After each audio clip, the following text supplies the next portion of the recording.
chase Liang with the blue futon out of the boxer, out of the wall, whatever you want to call it. We have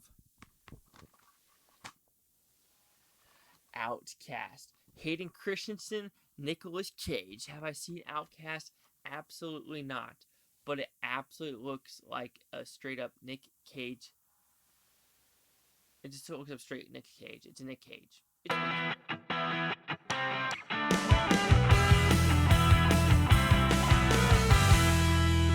So the Outcast, what's it about? Well, it's about these crusaders in the Middle East and China, and they got to save a Chinese prince and the sister from another Chinese prince because they're fighting. The Chinese are fighting on who's going to be the new king.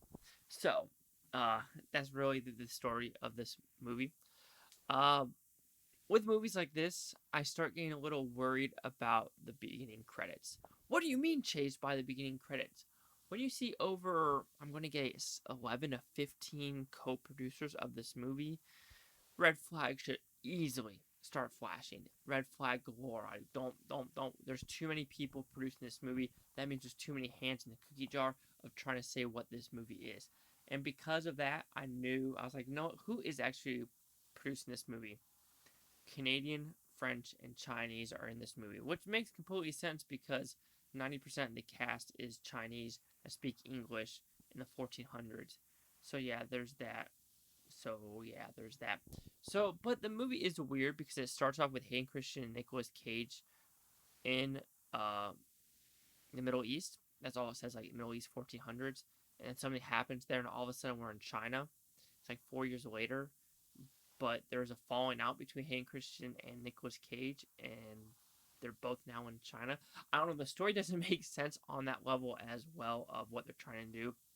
But it is a story of just trying to make this kid king and trying not to get his older brother to kill him because, of course, there's a backstabbing of like, he actually killed my father. No, he killed my father. No, he killed my father. And so you had that whole storyline. But as a movie as a whole, you've seen it 1,000 times before. There's nothing special about this movie. You have some Nick Cage hair. You have some Nick Cage action sequences. And it looks like Nick Cage is actually doing some of these stunts by himself, which I completely applaud him for. But the whole movie is basically a run here, battle. Run here, battle. Run here, battle. Run here, battle. And with this, I've been ragging about some of these Chinese co-produced movies, and I've been doing a lot more research of how the Chinese actually produce movies and what they actually want in their movies. And you can easily tell now when you look at movies that are co-produced by mostly American companies and there's co-produced by China. When you see them co-produced by China, they look more cartoony and less story.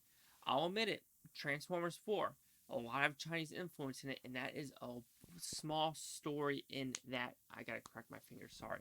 But that is a small story. It's not a big story in that one. And if you look at a lot of these other Chinese produced movies that are, Hollywood blockbusters, there's not a lot of story. It really isn't. It's action set piece, talking. Action set piece, talk. And it's very formulaic, just like this movie. Nothing special to it at all, except some Nicolas Cage craziness. There are some cool battle sequences. I'll give it that. There are some like, oh, that's pretty cool. That's interesting.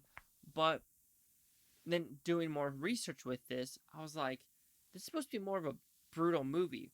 But then doing more research with what China does. They are not into the blood. They're not into the gore. And the funny thing is, this was supposed to be released in China. And apparently, like within 12 hours before its premiere, Chinese cut it. No reason why. They don't know if it's because of it looks like white saviors. That's what they're trying to say. But it's not really a white savior movie at all because Nicolas Cage married a Chinese person. And the Chinese characters in this movie kind of already knew this older prince kind of is a dick and is backstabbing a lot of people. So I don't really agree with that. But there's also talk that there was too much blood in the movie. That's why China scraped it. But apparently it went in and only made $3 million in China. And of course, it released it in 3D in China, which is a movie that does not need to be in 3D at all. So I'm going more of a backstory in this movie about this movie because, like I said, it's an E1 movie. It's one of those Nicolas Cage that I think it went straight to DVD in America. But yeah, it's a Canadian Chinese movie. That's all you really need to know about it.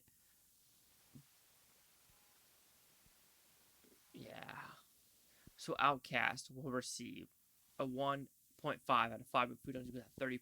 So the critics' news scores gave this film. So you have Outcast of 4% with the critics, with 23 of them, and a user score of 22. So maybe I'm a little bit too generous with this movie, and there's over 1,000 of them, and here's the critic consensus. It's unforgivably dull. Outcast fails to deliver visually all of the goofy fun it should come from a movie starring Nicolas Cage and Hayden Christensen in ancient China. I mean, I'll have to agree with it. Why does my nose itch every time I do a critic consensus? Anyway, yeah. So like I said, when you watch a movie now, look at who's producing it and how many producers, because you will notice the style of the movie changes with who produces it and how many producers. So just watch that for the future. Yeah. So 4%, 22, or 30. Chase out the Blue Futon. Comment, subscribe. One more thing is Butontopia. You Booftonians, thank you for watching. Have a great day. Peace and love, and let's watch one more for the night.